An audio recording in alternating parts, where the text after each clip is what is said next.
Now it's time for a history lesson. We learnt about the Beatles, but we're going to actually find out about our gentleman that was right here in Canterbury, and I'm joined by historian Annette. How are you? I'm very well. Welcome. You're looking gorgeous there. Thank you. Very Cantabrian. Yes. Don't notice. Yeah, I am actually. You are? I am. Completely unintentional. Let's talk about the man himself, John Robert Godley. Who was he? Oh, basically, most people know him as the founder of Canterbury. But sort of the title that people don't seem to know is he was actually the champion of the people. He's only here roughly 2 years, from 1850 to 1852. And he really, towards the end of it, he really put Christchurch first. He pushed against the Canterbury Association, which he co-founded with Edward Gibbon Wakefield, and he actually put the people first. I think the Cantabs today would actually really enjoy him in the politics circle, actually, because he really did put the people first, and the people really loved him. The city was very upset that he was leaving. They actually were hoping he would be our first superintendent, and he declined. He said, no, I'm going home to England for good. And of course that honour went to James Edward Fitzgerald. Yeah. So a very good friend of Godley's, but yeah, he was the people's champion. He pushed for the city to be self-governed.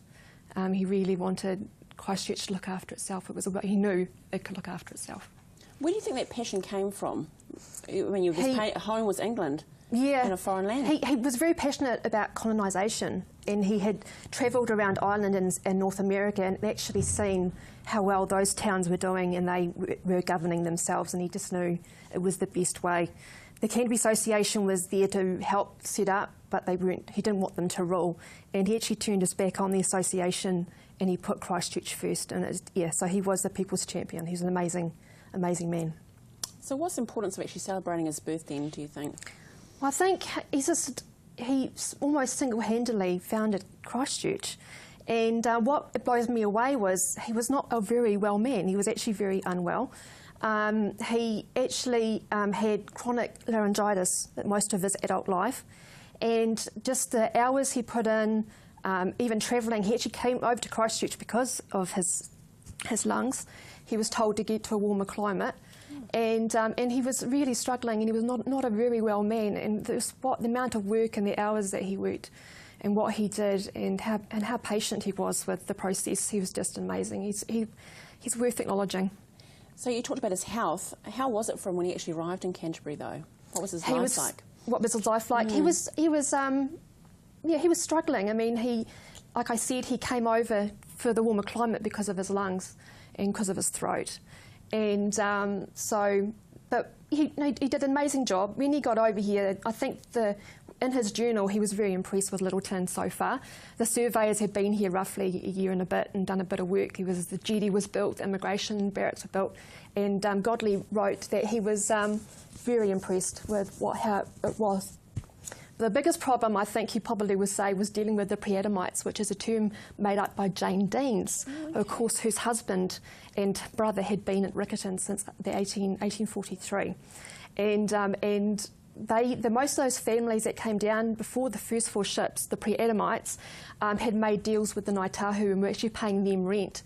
So, of course, when that land got sold, the Crown said, well, it's our land now, and you're... and the Canterbury Association especially were Anglican, and the Deans were Presbyterian Scottish. So, yeah, there was a bit of conflict, absolutely, and there was a flurry of memos, and thank goodness the Dean brothers had legal training because they were able to kind of use the lingo and keep up with what Godley was saying. But what's amazing about Godley is he sorted out those land orders and not made one enemy. They were all very good friends. In 1852, the Godleys actually lived with the Deans at Riccarton. So there was, he was an amazing guy. He was very professional, but he didn't make one enemy. I mean, he just did an extreme job. What a man. Yeah. So how influenced were the early settlers by their English heritage, though? Extremely, extremely. If you look at our streets, they're all British, high-ranking names. The Canterbury Association wanted the city built around religion and education, so very British. I mean, the first 4 ships had mostly Anglicans on it. And Presbyterians and Baptists, and I don't think there was one atheist on those first ships. I've never come across an atheist that got on those ships for 3 months to come over to the end of the world. Brilliant. So you look at the churches our buildings and everything like that. I mean, we even introduced blackbirds and rabbits, and that's all very British. So people like seeing a bit of home, and so we're still very English. Thank you, Annette. That's There's right. a wee snippet today about Mr. No Godley, problem. but obviously the passion is flowing through you from him, the way you talk so avidly about it. No so worries. thank you so much. Thank you for having me. That's great. Now stay after the break. We're with Phyllis Brown and we're talking Reiki.